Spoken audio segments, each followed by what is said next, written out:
Good morning and welcome back to BIFA TV, your daily dose of industry information.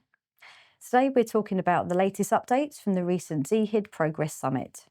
That took place on the 17th of March, and I'm joined today by our Sustainability Advisor Jamie to tell us some more information.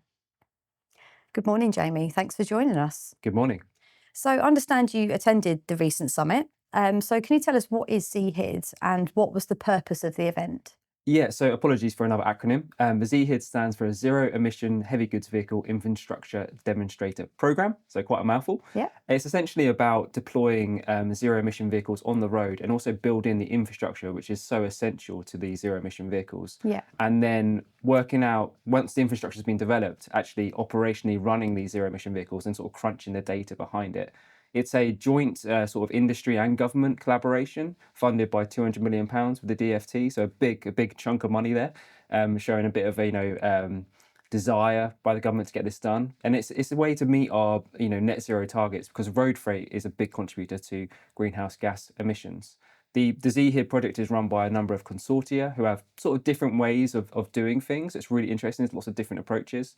And the summit that I went to on the 17th of March, as you said, was basically about ending the sort of infrastructure building stage, which was started in 2024 to 2026. And now it's really the operational stage where actually we put the vehicles on the road and get the data and do the real operational stuff, which is really exciting. This all sounds really interesting, Jamie. So can you tell us what some of the key updates were from the conference? Yeah, so we started with Dr. Alistair Barnes, who's sort of the program manager, stating that basically this is no longer hypothetical. Actually, infrastructure has been built, we've got vehicles on the road, and actually now it's about that demonstrator. It's about actually doing operational logistics and getting that data behind it. So that's really, really interesting. There's a number of different consortia, and they're doing different things. They're different approaches to how they're addressing the problem of getting these zero emission vehicles on the road. So you've got some that are doing sort of the motorway stuff, the ultra rapid charging on the motorways, just as if you would go to a petrol station Yeah. or a passenger EV. You've got some megawatt chargers. These are hugely powerful things that can charge HGVs within an hour. So very, very powerful chargers. And then we've also got consortia using sort of software solutions to work out whether routes are possible and to sort of to push those battery vehicles as far as they can go and see where they work operationally. So a lot of different approaches, but all going towards the same goal, which is to deploy zero emission vehicles on UK roads in road freight. Yeah, so lots going on there. Yeah. So as you mentioned earlier, the Department for Transport have invested heavily into this. So it's obviously a key focus for our government. But I understand there was also a government minister there that was in attendance. So what did he have to say? Yes, so I've got a picture of him here. So this is Minister Keir Maver, one of the ministers for decarbonisation. He came and gave a keynote, which was really good and really well received. Basically saying that government is behind it, government is supporting industry. We've got that £200 million figure from the DFT.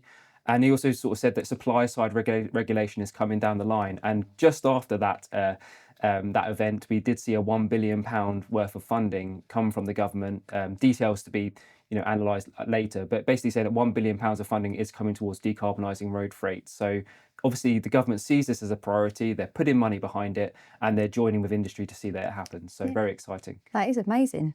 I also understand that some of our members were also involved in this event too. So you see here, I'm with some guys from Woodland Group, and this is we've got the chair of our policy group is here as well. So it was great to see those guys there and soaking in the information and seeing what's happening. But also we saw some of our members on the panels, as I said. So we saw Maritime Transport Limited on the panel. They were talking about how they were deploying zero emission vehicles alongside their rail freight operation. So a real multimodal operation, which is amazing for decarbonisation and just shows the desire from our members to get involved. And then also we have Kuhn and Argel there as well on one of the panels, and they were talking about the first cross-channel freight with an EV. So they put an electric vehicle on the Eurostar, and they also put an EV on a ferry and took it over to mainland Europe and did a road freight leg in a trans-European road freight leg with an EV, which is just really exciting. So it was great to see those guys on the panel. It was great to see their enthusiasm, and as I said, it's just great to see BIFA members at the cutting edge of decarbonisation in road freight. Yeah, absolutely. So my final question for you, Jamie, is what policy topics were considered during the event that now BIFA can then take forward for its members? Yeah, those people in road freight will know these issues well when it comes to zero emission vehicles. But essentially, we talked about payload and range. That's probably one of the big ones for our members. But we're seeing with these solutions, actually, these barriers being overcome. Generally, we've just done a cross channel road freight shipment. So, but we still have remaining issues about payload and range.